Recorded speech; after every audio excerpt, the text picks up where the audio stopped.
Hey y'all, what's up again? Yeah, I'm just sitting here thinking, reflecting back on our last Bible study. And I often get the question, um, how do I overcome my sins? And how do I get to the place where I'm getting a victory, right? And I have this discussion with people a lot, like, I'm keep falling, I'm keep going back to the same stuff, that I've been dealing with for years. And how do I overcome that? And it made me think about in John chapter 5, how there was a lame man who was lame and was sick for 38 long years. And once a year, the angels would come down and stir up the water. There was this pool of Bethesda, they call it, in Jerusalem. And there was 5 porches. And everybody who was sick and had these diseases would sit by the pool. And the first person that would go into the pool at the troubling of the water would be made whole. So this lame man was there, and he was dealing with this issue for 38 long years. And Jesus was on his way to Jerusalem for the feast, one of the feasts of the Jews. And he saw this man laying there, and he asked a significant question. And he said, "Do you want to be made whole?" That was a legit question. And he asked him, "Do you want to be made whole?" Yes. And Jesus told him. And actually, he was making excuses, which what we often do when it comes to being made whole, when it comes to walking upright and living the life that God called us to live. We often make excuses like this lame man. He said, "There is nobody to put me in the pool, and then everybody is getting there before me when I'm trying to get in, but there's nobody to help me get in." So he's making these excuses about his condition like we often do.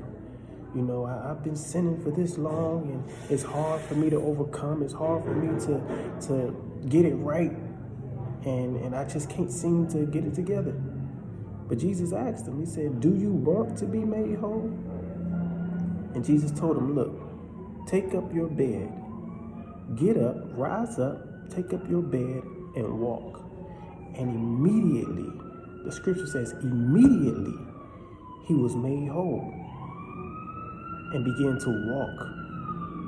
And that baffled me, because salvation is here. Jesus said, "Whosoever shall call upon the name of the Lord shall be saved. And whom the Son sets free is free indeed." It's free of a surety. It is certainly free, right? So how come we continue to do the same things and continue to fall? And I used to wonder, like, why am I still messing up? Why am I still giving in to the same sins, right? When I'm praying, I'm saying, "God, deliver me, God, help me." And I had to realize the reason why I'm still dealing with those things, because I really haven't let it go.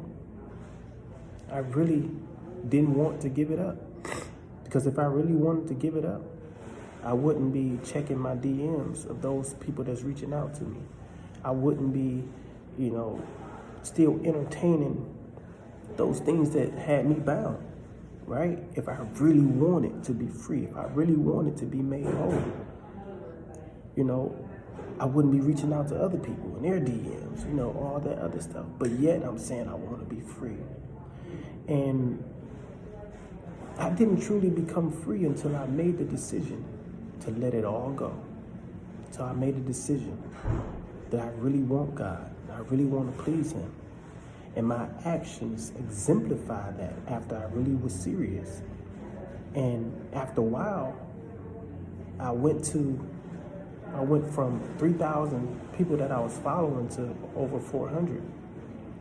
And the reason is because I had to get rid of everything that wasn't like God, that was showing up on my timeline, that wasn't connected to my purpose and what I was trying to do, and that was distracting me. I had to delete all those numbers of the people I used to mess around with. Bible says that make no provision for the flesh. So I really had to not make provision for my flesh. I had to understand what my triggers were. And I had to go in strong and avoid all those things. Avoid the very appearance of evil, right?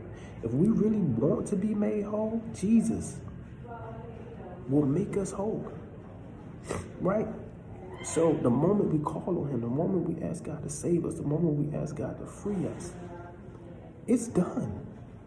It's done. All you have to do is get up and walk in it. Take up your bed and walk in it. And immediately, it don't take God a long time. It don't take God a process. God can speak the word and it'll be done. And he promised it to you. And if you're set free, you're free indeed. When God set that man free, that lame man free, that was in that condition for 38 long years. Listen here. Oh, my nose is running. I'm sorry, y'all. I'm having drainage. But he was in this condition for 38 long years. Jesus didn't set him free.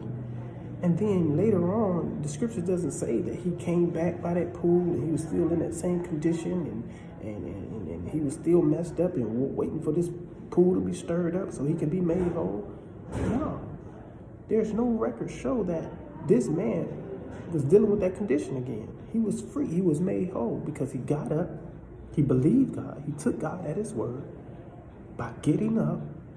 So when you believe that God will save you, when you call on him, their actions would take place. You would get up, you would take him at his word, and you will walk in your freedom. But the question is, do you want to be made whole? Do you want to be free? Because if you do, your actions will exemplify it, and you will make the necessary actions and do the necessary things to walk in that freedom. And whom the Son sets free is free indeed. God bless you.